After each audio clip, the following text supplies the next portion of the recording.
Welcome back everyone. मैं हूं आफ्ताब हैदर और आप देख रहे हैं आफ्ताब स्पीक्स। आफ्ताब स्पीक्स की आज की वीडियो में हम आपके लिए लेकर आए हैं bad impacts of online game.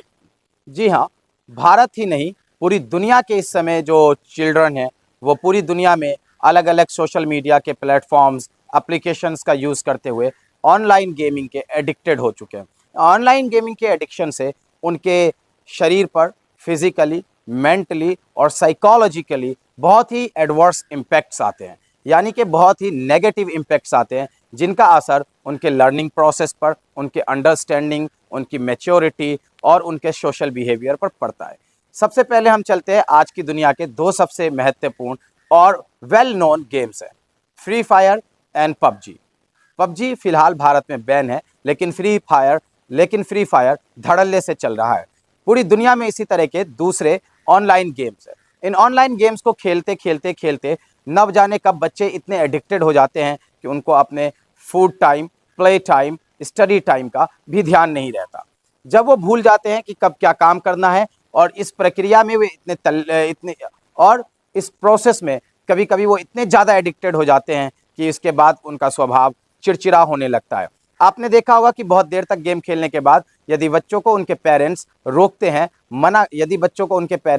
हैं, मना करते हैं, तो ऐसी परिस्थिति में वो बच्चा वायलेंट हो जाता है, वो कोई हिंसा करने लग जाता है, वो घर में व्यक्तियों पर, अपने मम्मी पर, अपने पापा पर, अपने भाई बहन पर हमलावर हो जाता है, कभी फ़ोन को उठाकर फेंक देता है।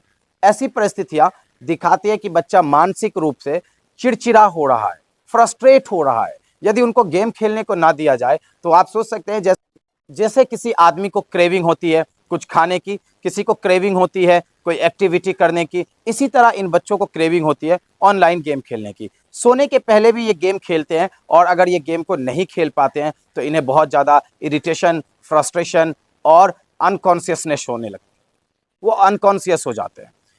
इस प्रक्रिया में इनकी आय सबसे ज़्यादा प्रभावित होती है। आंखों पर लगातार फ़ोन के रेडिएशन और उससे की ब्राइटनेस के लगने से आंखों की रोशनी और उसके देखने की क्षमता प्रभावित होती है और उस पर बैड इम्पैक्ट आता है। आज बहुत छोटी उम्र में बच्चों को चश्मा लग जाता है, उसका एक बड़ा कारण लगातार मोबाइल देखने का है। लगातार मोबाइल को देखते रहने या उसको चलाते रहने से फिजिकली नेगेटिव इम्पैक्ट्स आते हैं, जैसे कि लगातार गर्दन को झुकाए रखने से गर्दन के पीछे वाले हिस्से में बच्चों को दर्द होना शुरू हो जाता है। धीरे धीरे उस एरिया में एक डिस्फंक्शन हो जाता है, जिसकी वजह से वो पर्टिकुलर गर्दन का जो इलाका होता है, वो जो एरिया होता है गर्दन का, वहाँ पर दर्द होने लग जाता है। उस दर्द की वजह से वो गर्दन को बहुत ज़्यादा मूव नहीं कर पाते, उसको फॉरवर्ड नहीं कर पाते, उसे बैक नहीं कर पाते और उन्हें दिक्कत होने लगती है। ऑनलाइन गेम ने न केवल बच्चों को शारीरिक, मानसिक और मनोवैज्ञानिक रूप से प्रभावित किया है, यानी कि साइकोलॉजिकली, फिजिकली और मेंटली न केवल बैड इम्पैक्ट दिया है, बल्कि इसके साथ ही साथ एक जो सोशल कनेक्टिविटी और सोशल डेवलपमेंट या पर्सनैलिटी डेवलपमेंट का स्कोप था, उसको कम करके रख दिया है। पहले के ज़माने में, आज से 20 साल पहले तक, बच्चे आउटडोर गेम्स में बहुत ज़्यादा इंडल्ज रहते थे।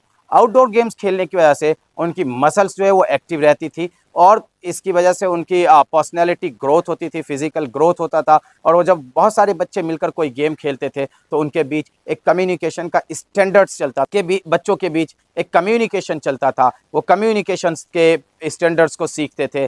साथ ही साथ वो आपसी भाईचारा, प्रेम, मेल मिलाप जैसे प्रोसेस को भी सीखते थे। वो सीखते थे कि किस तरह से एक टीम वर्क किया जाता है, किस तरह से टीम के साथ बिल्कुल कॉम्प्रोमाइज़ करके और टीम के फैसलों को मानते हुए, एक कॉमन डिसीजन लेते हुए किसी एक्टिविटी को हम जीत सकते हैं। इस तरह बच्चों की मेंटल और जो फिजिकल ग्रोथ है वो बहुत अच्छी होती थी। लेकिन ऑनलाइन गेमिंग की दुनिया ने इन सारे स्कोप को डिस्ट्रॉय करके रख दिया है। आज पूरी दुनिया में कई मिलियन बच्चे हैं जो अलग अलग ऑनलाइन गेमिंग से परेशान हैं। आज वो बच्चे ऑनलाइन गेमिंग में इस तरह से इंडल्ज हो चुके हैं कि उनके पेरेंट्स उनकी ये लत छुड़वाने के लिए कई कंसल्टेंसीज में जाते हैं, कई लोगों से कंसल्ट करते हैं, काउंसलर से मिलते हैं, उनकी काउंसलिंग करवाते हैं, लेकिन हद ये है कि बच्चों की ये लत अभी भी नहीं छूट रही है। हम सबको ये ध्यान देना चाहिए, और अपने स्कूल में, कॉलेजेस में, जो सेकेंडरी और प्राइमरी स्कूल्स होती है, वहाँ पर विशेष रूप से एक क्लास ऑर्गेनाइज की जानी चाहिए जिसमें बच्चों को outdoor games, offline games, physical games के जिसमें हमारी बॉडी की मूवमेंट्स होती है, उन सारे गेम्स के बेनिफिट बताए जाने चाहिए, उनको प्रमोट किया जाना चाहिए ताकि बच्चे घरों से निकलकर मोबाइल, लैपटॉप और कंप्यूटर्स को छोड़कर आकर इन गेम्स में अच्छे से इंडल्ज हो सके, उनका सोशल ग्रोथ हो सके, वो सोशल पैटर्न्स और नॉर्म्स सीख सके। जब वो सोसाइटी में जाते हैं, खेलते हैं, पार्क जाते हैं, लोगों से मिलते हैं, रनिंग करते हैं, वॉकिंग करते हैं, तो वो अपने इन्वायरमेंट से भी कनेक्ट